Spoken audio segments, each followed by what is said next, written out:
Hello ladies and gentlemen, welcome back to another fragrance review. Thank you all very much for tuning in. And in this video, we're going to be taking a closer look at one of the newest fragrances by the company Sean John. And this one is a 2015 release, released just last year. And this one goes by the name 3 a.m., as in 3 in the morning. Now, the perfumer for this is Elias Hermenidis, and he has also done fragrances for Jay-Z. I know he did Jay-Z Gold, and he also did another one for Andy Warhol called Pop Pour Homme. It's in a little blue bottle. I've reviewed that as well. Now, with this particular fragrance, it is a woody, spicy fragrance, I would say.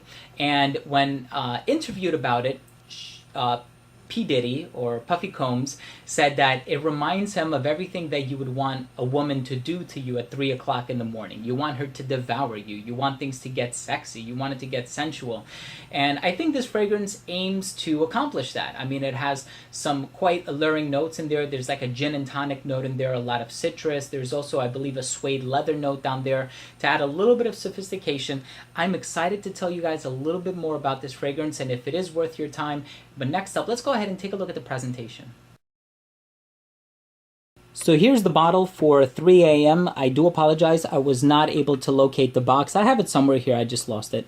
There is a sticker at the bottom with your serial number and your information. Pretty cool design to the bottle, I would say. Sean John and the atomizer. And yeah, just very clear, transparent. I do have to say, this is one of the best atomizers that I have ever used. Check this out. Continuous spray, wide distribution, phenomenally done. That was a presentation for 3 a.m. by Sean John. Now, I mentioned that the classification for this one is spicy. Now, when you spray this on skin, you are going to get a lot of spices in there. A lot of these spices are used in the fermentation of certain alcoholic spirits, gin being one of them. So in an effort to accomplish this gin and tonic accord, there is a little effervescent nature in the opening, and I think they did really well with that, or the perfumer Elias Hermenidis did really, really well with that. As a matter of fact, I would go as far as saying this is one of my favorite Sean John fragrances. I'm not a huge fan of this house. I don't think they have a lot of really great fragrances to offer, but this one is pretty decent. It opens up with that fresh introduction. I don't think they use aldehydes. I don't know. I could be wrong. But it's bright, it's fresh, it's uplifting, you get a little bit of sweetness.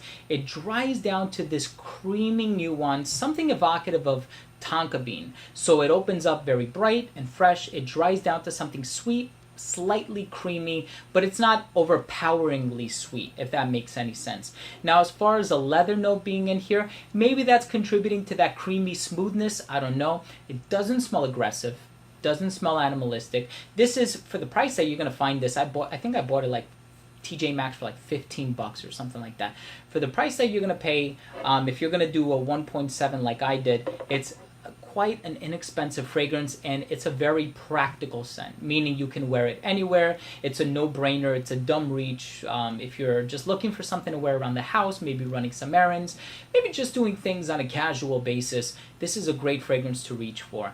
Other than that, I don't think it's very unique, and one of my points of contention is that that opening that you get, where it comes across very bright and crisp and just boozy in the opening, it goes away in a matter of 2 or 3 minutes. And then that quickly lends way to that creamy base that I was talking about.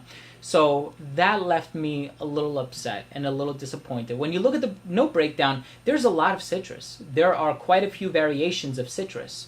But unfortunately, citrus does have a high rate of volatility, which means that it's not going to last as long.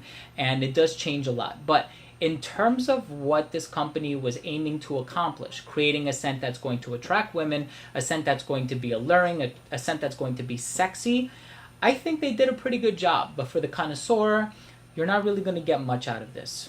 Let's finish things off by taking a look at the rating.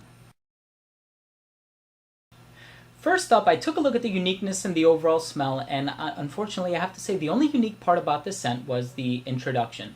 I think it opens up with this very sort of bright, crisp, fresh, boozy introduction, and the dry down is evocative of other nuanced tobacco or not tobacco, tonka bean scents that I have encountered on the market. So for that reason, the overall smell is very pleasant and it's a practical scent, but I don't think it's going to satisfy those who are looking for something different. They want to stand out, they want to smell unique, but if you're just looking for something that is going to get you compliments, something that smells bright and fresh, and the performance isn't that great, but you can afford it because it's kind of cheap, then check it out. Next time you're in TJ Maxx, it might actually be up your alley. Longevity on this one, about 6 hours, so it doesn't last very long. Projection on this one wasn't that great either, unfortunately. It projects really well for the first half hour while you're still getting this citrus and the shadow of that citrus. But unfortunately, after that, it does sit very close to the skin. I would even go as far as saying it sits below an arm's length. Then next up, we have the versatility, incredibly versatile. You can wear this casually, you can wear this dressed up, especially because when you think of alcohol, you think of maturity, you think of high class. I could picture somebody wearing this in a suit and tie, but again, this is a fragrance that you just have to apply several times throughout the day. I would wear this in the hot weather because I think the heat is going to help it perform a little bit better. Anybody of any age could wear this. This is one of the scents that I would recommend to a teenager, somebody in high school. And as far as presentation goes, the bottle is amazing. I think it's a really cool bottle. I don't think it's kitschy. It's really cool. And the sprayer is better than a Creed. So I just have to show you guys again. If I were to give this fragrance an overall score, I'm going to give it a 2 out of 5. And I give it a 2 out of 5 because it didn't really wow me. And the opening, it smells really good. I mean, it has a lot of promise. And then once it dries down, it becomes almost like a shadow of itself. And it loses its most interesting quality. But this is a fragrance that I would still keep in my collection and I love to have. One, because it smells so darn good. My wife loves it. It's practical. And I can wear it anywhere. And it's going to do well nonetheless in terms of how it's received by others, not in terms of its performance, which is another thing that sort of persuaded me to give it a lower score. So there you have it, guys. Thank you so much for tuning in. That was my review of 3 a.m. by Sean John, the sexy scent that will make people devour you.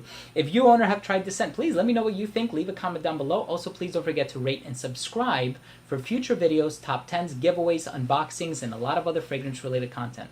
So remember, I smell well so you can smell good. We'll see you in the next episode. Thank you.